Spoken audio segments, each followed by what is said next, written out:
up, my man?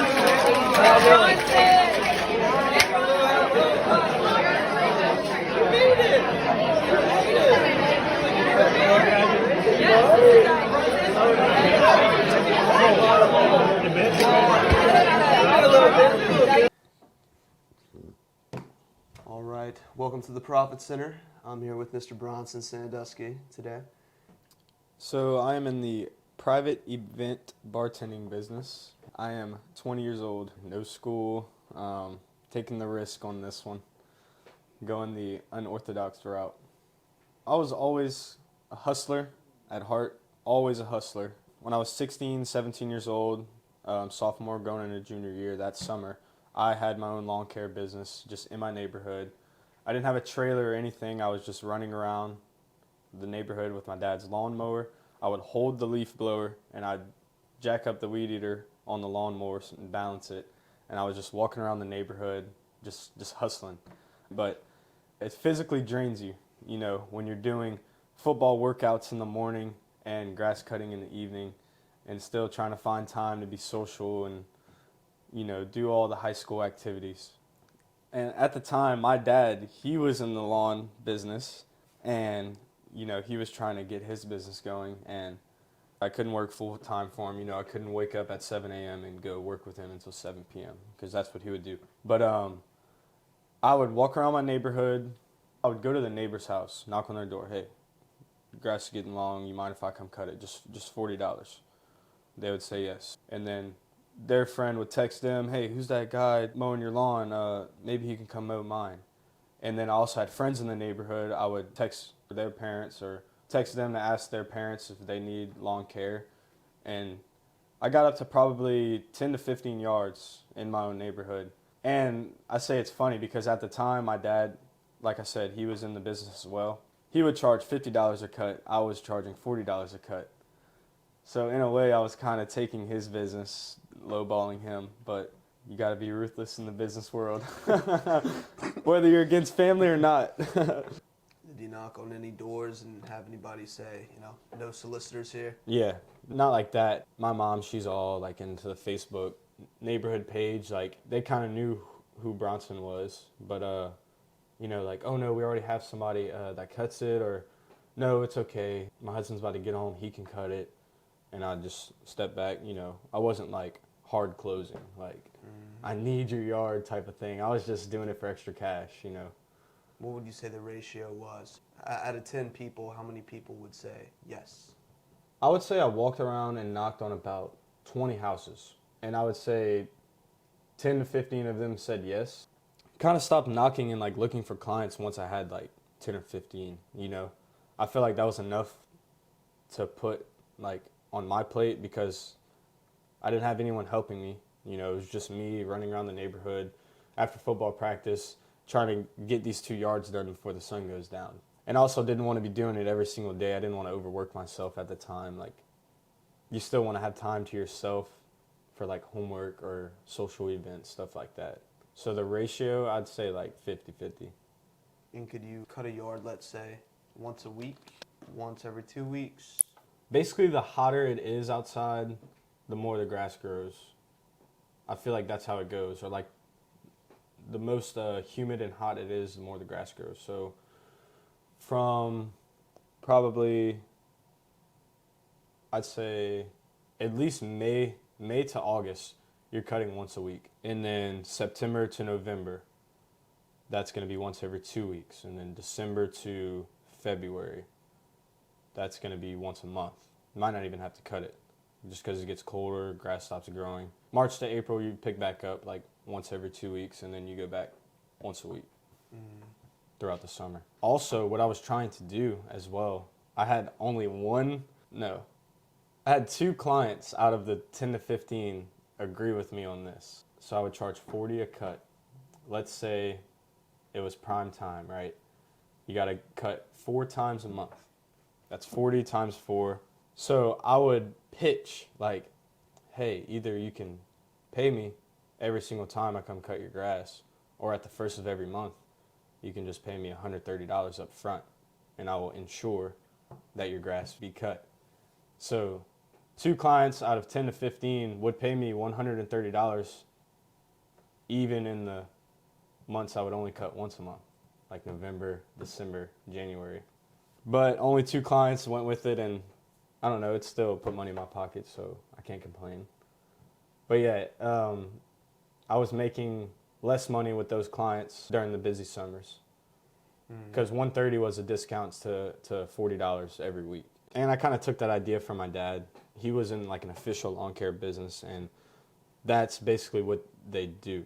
Like, they don't want to be on payroll every single week. They want to like get the contract signed and do monthly payments.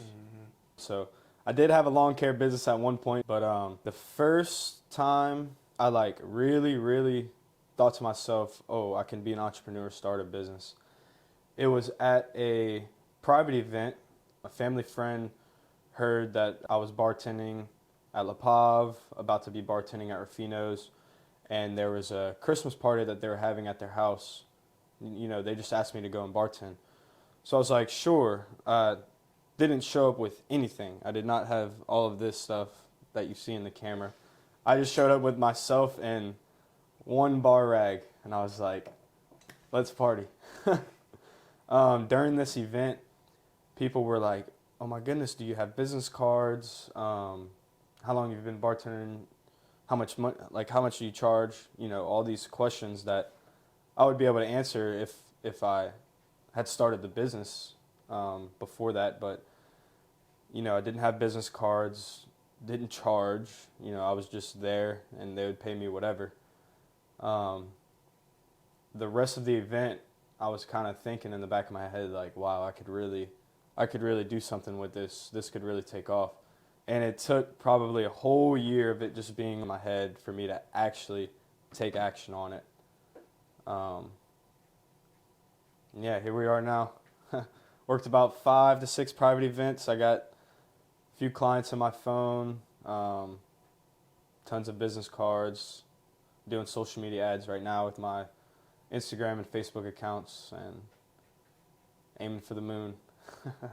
So at that first private event, though, was there a tough learning curve? And thereafter, when you had started doing other private events, was there a continual learning process? Kind of, but not really. Honestly, working at places like La Pavilion, it's like mostly a wedding venue in River Ranch, and of course working at places like Rufino's on the river, you're taught on the job how to treat the type of guest that would book a private event. That type of clientele, that high end with those high expectations. But yeah, the jobs that I've had, I feel like have prepared me for this type of business for sure. So what is your main motivation for doing what you do? For owning your own business and doing personal bartending or private event bartending? The business goal itself is to provide awesome drinks with fast and entertaining service. I feel like the bartenders are the real life of every party. They are what gets the crowd going, and they're what gets the crowd social and loud. Someone slips and drops a drink because they're drunk. Like, oh, it's okay. Let's just have a laugh about it. Oh, I can't believe he just fell. Like, back to a good time. I enjoy crafting a cocktail and serving it to someone, being fully confident that like it'll taste good. I feel like there's an art in that. Main goal for me, I want to one day be at the top of this bartending business with people underneath me working private events for my clients. We have a long way until I get there, but as of now I have 1 employee. Not you, somebody else? Yeah. How do y'all do the split on that? So it hasn't happened yet, but I just want to get ahead of the game just before, like, let's say 2 different people book with me or want to book with me on the same weekend. I want to get ahead of the game so I can be like, all right, Alex, you go here because I'll be at this private event. So I told him any private events that he works for me, I get half of the hourly rate. So if a party is 4 hours, you're going to get paid $200. So I will get $100. But he gets to keep the other half of the hourly rate plus all the tips. And he was like, Yeah, that sounds good, man. Like, And you find the clients. exactly. So, is this something that you want to do in the long term? Or do you plan to venture into other fields at some point? I have thought about that because I've been listening to that podcast that you showed me, and he said all businesses will fail, no matter what. He who shall not be named. The guy in the podcast, he said all businesses will fail one day. He was like, think 200 years ago, blacksmiths. They're thinking everyone needs metal. Who doesn't need metal? They'll always need metal. We will always be blacksmiths. Fast forward 200 years, we have industrial places producing metal. Technology has taken the place of man. So they're out of business, unfortunately. But yeah, all businesses will fail. I see this definitely lasting 5 to 10 years. I'm a very optimistic person. I'm a hustler. I don't give up easily. Do I want to do this in the long run? I feel like it'll last a decade or more. Like it'll last at least 10 years once I get a lot of clients. What could you see yourself doing after the bartending? Definitely like something with real estate. And I might do that within like the next year or two. You don't have to be this rich businessman to own a property, you know. How long did it take you to get comfortable with the work you do? There were events that I was working in River Ranch, and this was before I was like, yeah, I'll come and bartend for you. I was kind of like the wine and champagne pourer, the pick up all the plates and trash in the house kind of guy. There were times I was getting out of my car, walking up to the doorstep of this big River Ranch home, and I'm like, all right, Bronson, do your thing, you know, nothing to be nervous about, but I was nervous as hell. And, you know, I did perfectly fine at the events, but like, it took me a year to get comfortable. It took me a year to get the confidence that I needed to put myself out there and make a name and image for myself and say, hey, I provide excellent bartending service, book with me. So about a year, I'd say. And has your client outreach, has it always been business cards, or have you explored other options? So 90% of it, I would say, is business cards. Is just promoting myself and my business at the Rufino's Bar Top. And of course, I don't do this to every single guest. I kind of feel it out. 9 times out of 10, I'll give them a business card if they're like, hey, oh my goodness, like these drinks are so good. I'm like, there's more where that came from. I do private bartending events, or there's been times they were doing this and I got an event out of them. This was the event in Baton Rouge. They're like whispering to each other like wow, you need to learn how to make this spicy margarita. Like, this is really good. And I just, hey, I can't help to overhear y'all like about my drinks. How are they? And I kind of get it out of them and hit them with the business cards. But I had an event last September. This lady, she was planning an event for an engagement party at a house in Sugar Mill Pond. And she basically posted on Facebook, hey, does anyone know a bartender? And one of my friends saw the Facebook post. He sent her my contact info, and she just texted me out of nowhere. You know, like that didn't come from a business card. It didn't. All it came from was one of my friends, or let's say it wasn't a friend and they still knew of me. You know what I'm saying? That event and that opportunity for me came from someone knowing that I'm a bartender. Someone knowing that I provide bartending service. And that's kind of where I'm trying to, that's what I'm trying to get to. You know, I kind of want to be the talk of the town. Like, oh man, we had an event last week and Bronson Sandusky made the most amazing drinks and provided awesome service. Like, I highly recommend him if you're planning a party. You know, I want to be in those little talks on the back patio of Romancelli in River Ranch. And what would you say, though, that so far, like, what have you got the best feedback on? What is your specialty, drink-wise? Spicy margs and old fashions, honestly. Or just regular margs and old fashions. I find that not many people like smoked old fashions. And it's funny. Because, like, they'll order an old-fashioned at the event, and I'll be like, I could smoke it for you if you like. And they're like, oh, that's okay. That's awesome that you have that, though, but I'll just take a regular old-fashioned. Because our Finos, we don't get them a lot, but when we do, we smoke them, obviously. I give props to Devin Bijou for teaching me how to make the perfect margarita. Because everyone loves them. And you've tried it before. I've tried it. It's good. It is good. I work with Bronson, and I'm at the table. I'm like, yeah, this dude is a G when it comes to making margaritas. So The top G, if you will. the top G, I'm making spicy margs.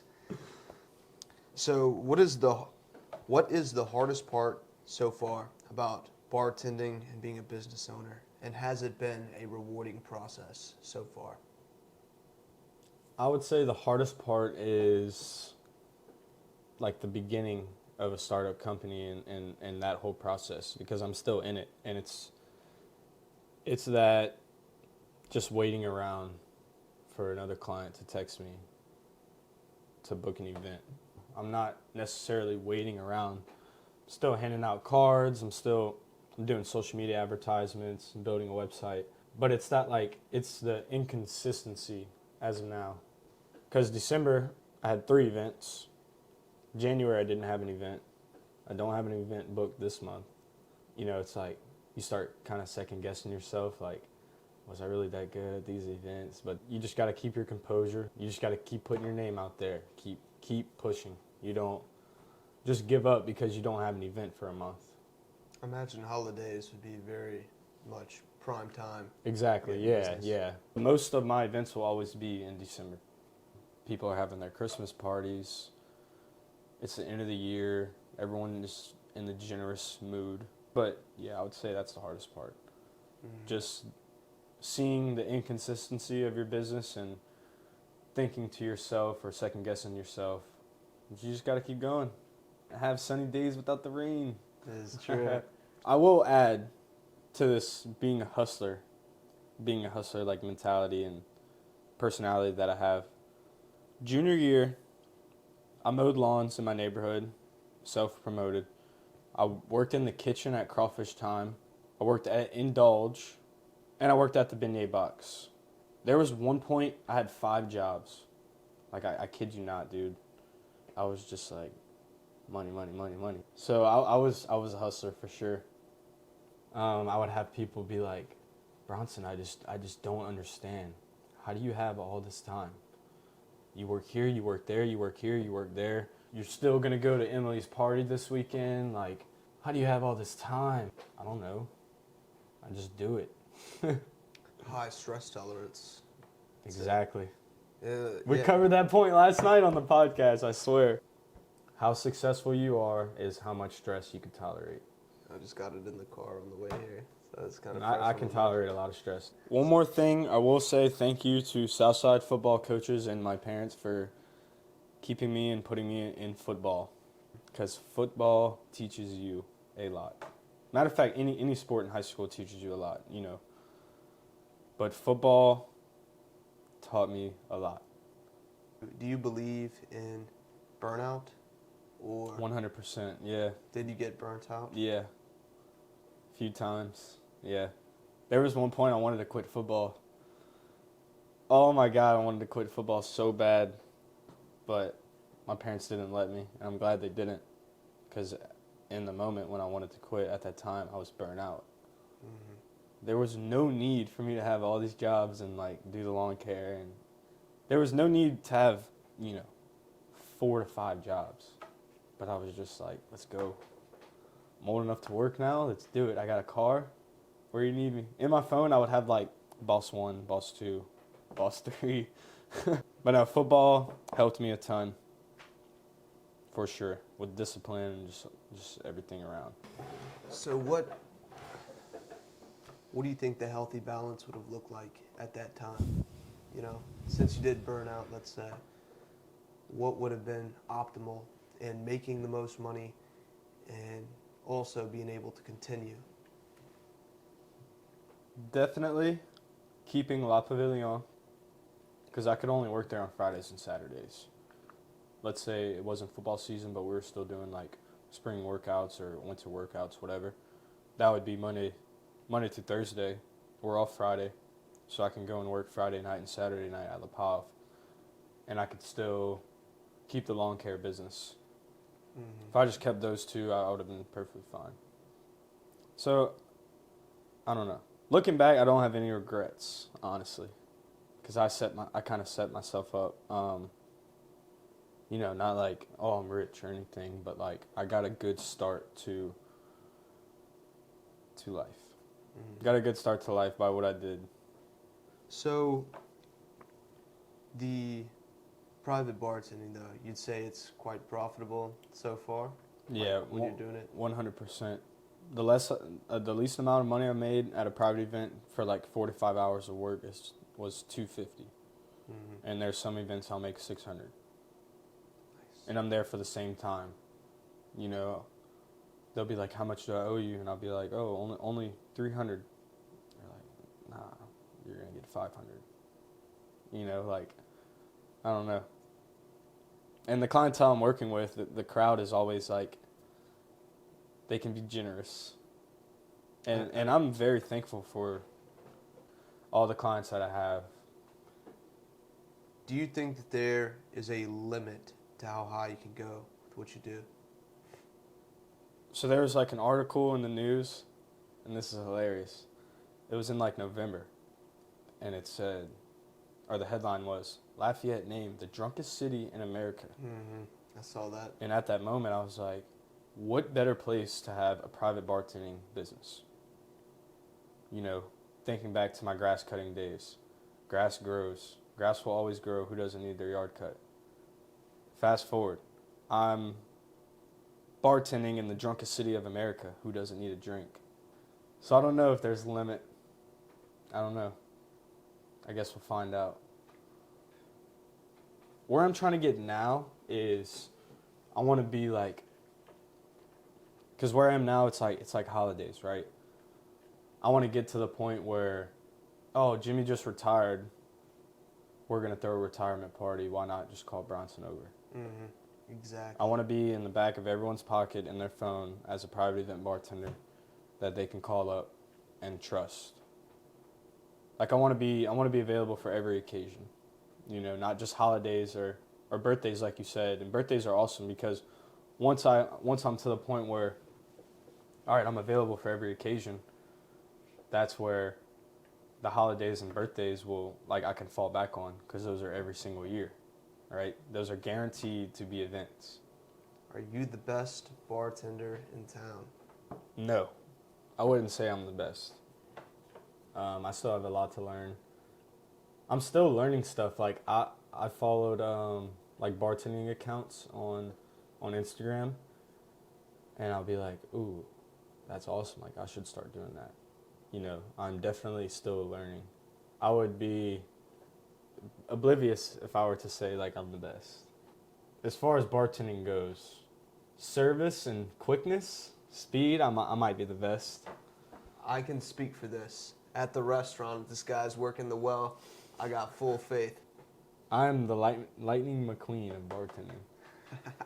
Yeah, and you're pretty good too. Like some people under stress, they might be fast, but they're freaking out. They're very anxious. But I can ask you something at the well. Let's say, like Bronson, I messed up this on the ticket. Can you help me with this? Yeah, sure. Give me 1 second. No problem.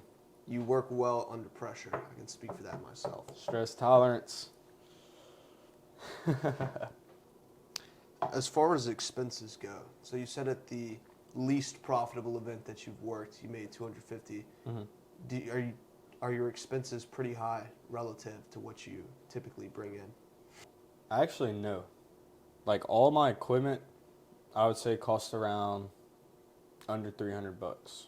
So I work one event and get most of it back, and maybe some profit. And then, for my event in November, it was in Baton Rouge.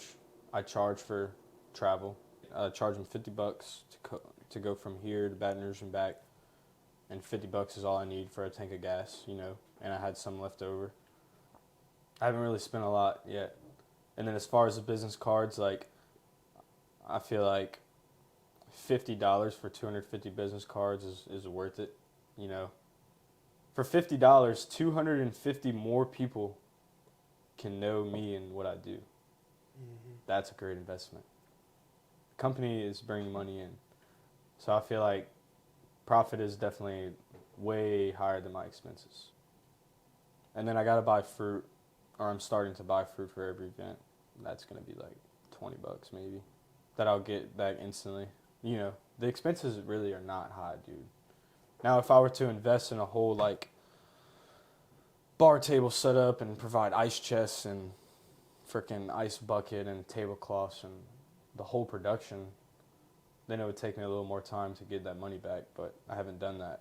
You know, the people I work with have a bar in their house or have a bar set up outside or, you know, have tables in their garage from the previous event last year that they hired a bartender, but he kind of sucked, and they met me and wanted to see how I did, you know. Do you have any advice for the other young entrepreneurs out there? I guess I'll just speak to my younger self, kind of, but also to them. Keep going. Speed. Literally, just keep going. That's all you have to do. Because if you told me while I was cutting grass that ended up being a private event bartender, I would be like, "You're stupid. What are you saying right now?" You know, just keep going. Ride the waves of life. There was one point I just started working at Rufino's, and I was a busboy and was barely getting paid enough to pay rent for here. And yeah, he was a busboy too. But there's going to be ups and downs. Your girlfriend's going to dump you. Your parents might not like the decisions that you make or you've been making. But you'll figure it out. All right, well, that's all I got for you, Bronson. That's it? That's it. Is there anything else you want to say, or? Not really, bro. I feel like we covered everything. All right, Mr. Sandusky. Thank you, Mr. Christian. Yes, sir.